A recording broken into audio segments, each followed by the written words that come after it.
Daouda Mbengue nekk comédien metteur en scène nekk le coordonnateur national du Thiada tey nag dañoo daje fii ci Mbour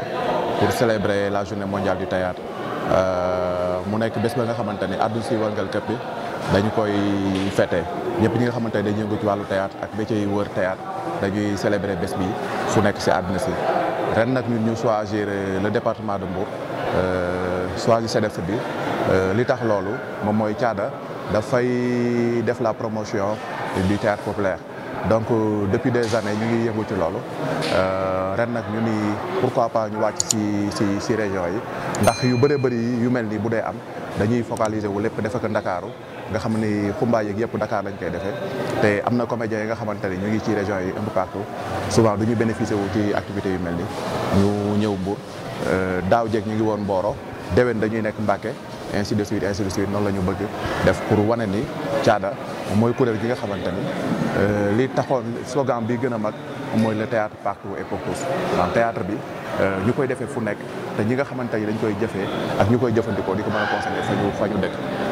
ndax bu ñu xoolee ci barab yu bëree bëri ci àdduna si amul ay barab yoo xamante ni fa la ñu mën a seete théâtre fa la ñu mën a seetaane théâtre donc ñun suñu slogan nekk loolu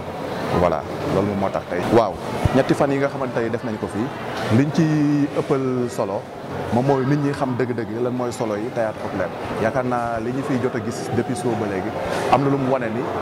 kuréel gi mu ngi liggéey te am na nu njort ni ginnaaw bu ñu defee waxtaan bi ak panel bi ñuy dëgmal groupe yi fiy jógee ci région yi fu nekk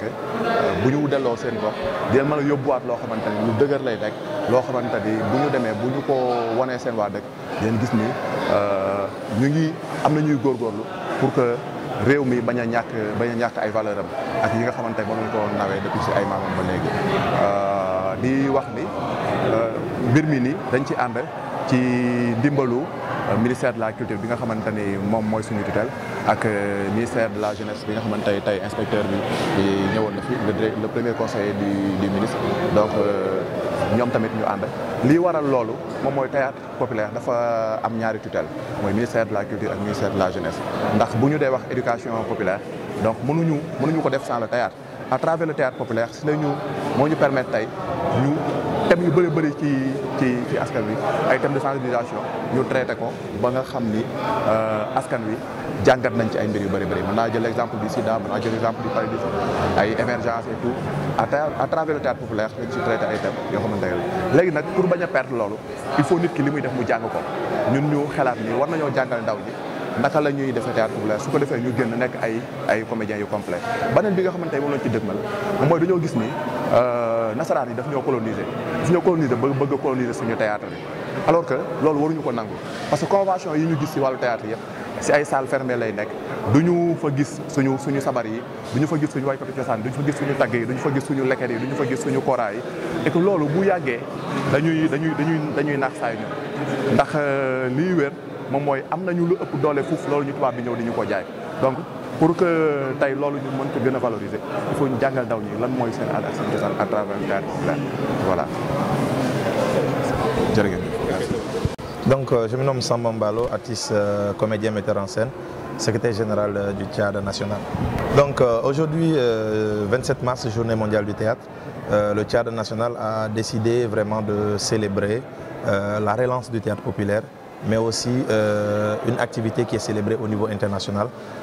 dans un endroit, un département où nous avons des troupes membres. Et donc c'est ce qui a valu vraiment dans la planification de faire 3 jours d'activité, le 26, le 27 et le 28 un peu partout dans le Sénégal. Voilà, c'est 72 heures. En réalité, nous l'avons inscrit sous l'égide de l'État du Sénégal. Pourquoi l'État du Sénégal? Parce que nous avons vu que dans le préambule de la constitution de ce pays-là, on a dit que les fondements de ce pays reposent sur ses valeurs culturelles.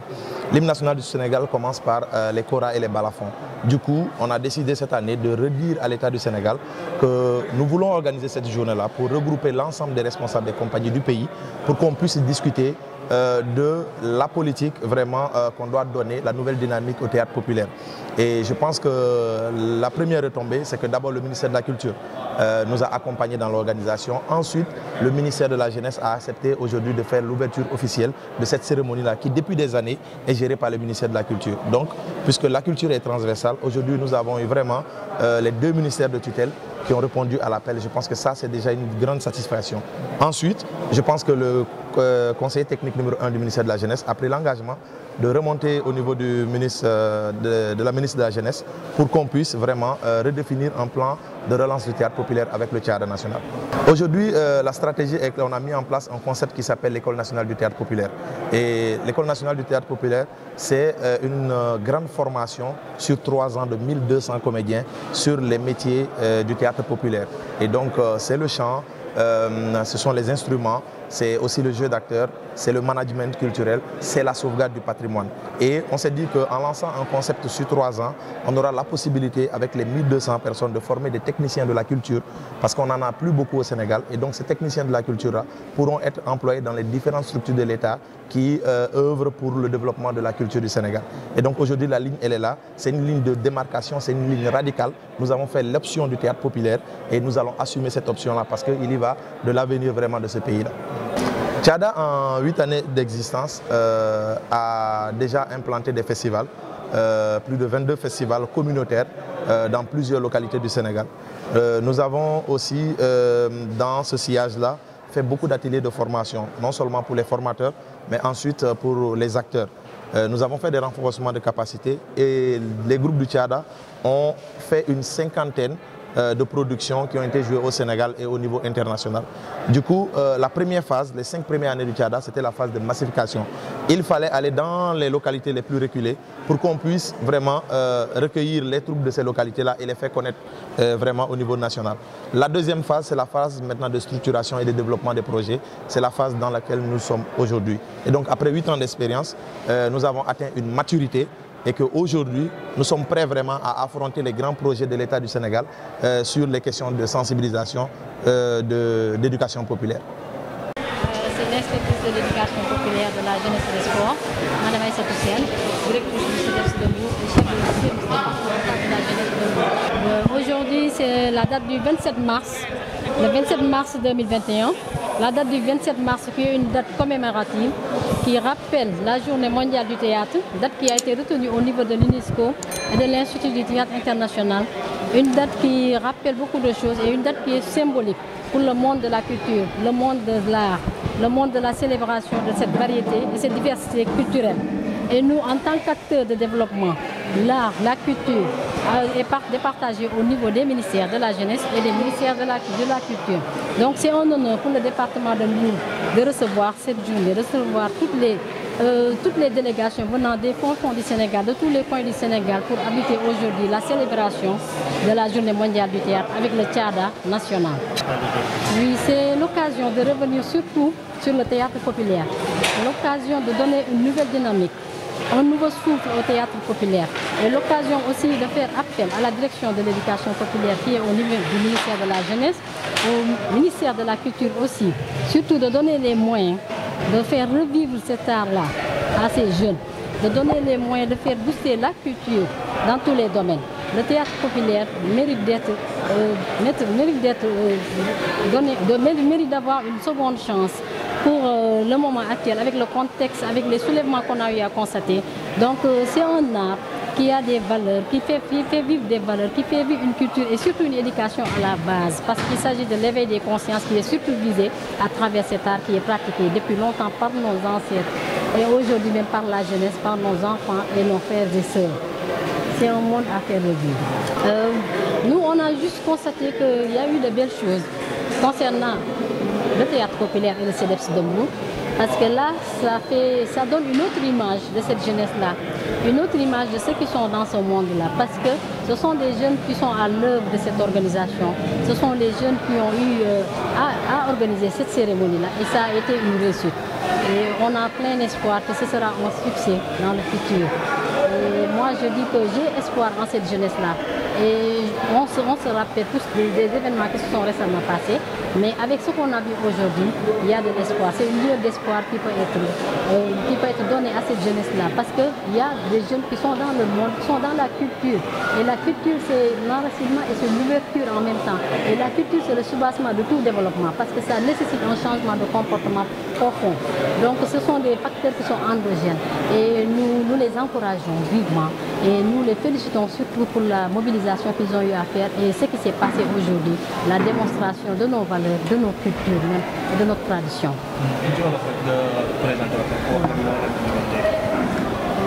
Man maay inspectrice de l'éducation populaire de la jeunesse et des sports nekk actuellement chef de service départemental bu jeunesse bu ndaw ñi fii ci Mbour di directrice CDEPS bu Mbour di madame Sène. Donc journée tey bi muy 27 mars dafa di date boo xam ne dañ ko retenir ci monde bi yëpp ci réew yëpp ñi date boo xam ne dañuy célébrer théâtre te théâtre ku ko wax da ngay dellu ci aada ak ci cosaan. Théâtre dëkk boo dem réew moo dem am na nu mu koy joué waaye ñun itam dañoo am suñuy culture ñu basé wu ci culture boobu jéem ko suqaliwaat jéem a wonewaat li ñu am loo xamante ni ñoo ko moom muy cax muy kasak muy léeb muy fecc muy woy muy tëgg sabar te ñi fi ñëw tey jii nii caada bu Mbour moo recevoir caada national ay jeunes jóge fu nekk ay mag jóge fu nekk mag ak ndaw ñëpp jóge fu nekk di dund monde théâtre di dund monde culture ñëw daje fii ci Mbour fas yéene féete bésu tey bi ñu àndandoo lépp gis nañ ko suba ba tey rafet na tooy mu doon bés bu rafet ci culture muy fecc tëgg ak way lépp génn na fi ak théâtre newul fecc kese waaye dafa di loo xam ne dañ ciy jàngal boo xam ne dafa am solo ci réew mi toll yëngu-yëngu yi xale yi ñàkk repère dafa am solo ñu dellu siwaat leen delloo si xel yi wan leen ni am na loo xamante ni ñun fa lañ war a sukkandikoo pour jéemale réew mi kanam. waaw suñu waxtaan biñ dañ ciy dellu ci waat bu ñu dalee remercier ñi fi teew ñëpp muy ministère de la jeunesse ak ministère de la culture ak ñi fi teew ñëpp ñu ngi delluwaat wax ni théâtre populaire dafa di loo xamante ni namm na ñu jàppale ko namm na ñu joxaat ko doole dundalaat ko yeesalaat ko parce que dafa di loo xam ne daf ñuy permettre ñu yar askan wi yar njiit yi yar xale yi yar askan wi yar société bi ci globalité am donc dañoo ne théâtre populaire dañ ko war a joxaat beneen chance boo xamante ni dina gën a jëm kanam ñu gën ko wanale gën ko fësal nit yi nekk tamit gën a dëggu ci liñ ne ba pare gis ci seen bopp bu baax parce que bu ñu ne dañoo bëgg a dem ci kanam ne Sénégal émergent wax développement il faut ñu defaat jikko yi xolaat jikko yi xool éveil des consciences et tout ça loolu mooy ñu mën a jëmale kanam donc bésu tey bi bés bu ñu war di féete la chaque fois te ku nekk boo ko mënee féete dëkk bu nekk lu am solo la ndax dafay yeetewaat delloowaat suñu culture ak suñu aada ak suñu cosaan. ci ubbite CDEPS bi ñun daal amul lu rafetlu ko di woowaat ndaw ñi ñu ñëw ndax fii dafa di néeg boo xamante ni kër goo xamante ni jeunes yee ko moom lépp boo xamante ni muy aar lu munti doon association fu nekk këru ndaw yi la.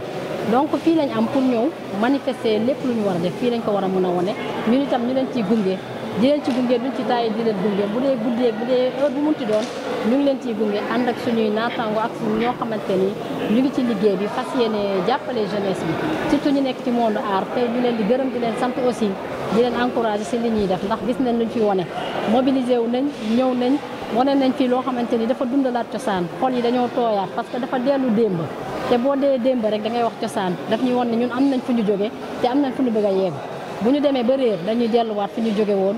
mën a basé wu ci loolu pour jëm kanam daal wax ci développement moo tax may encouragé ndaw ñi bu baax ci li ñu nekk ni ñu jàpp bu gën a dëgër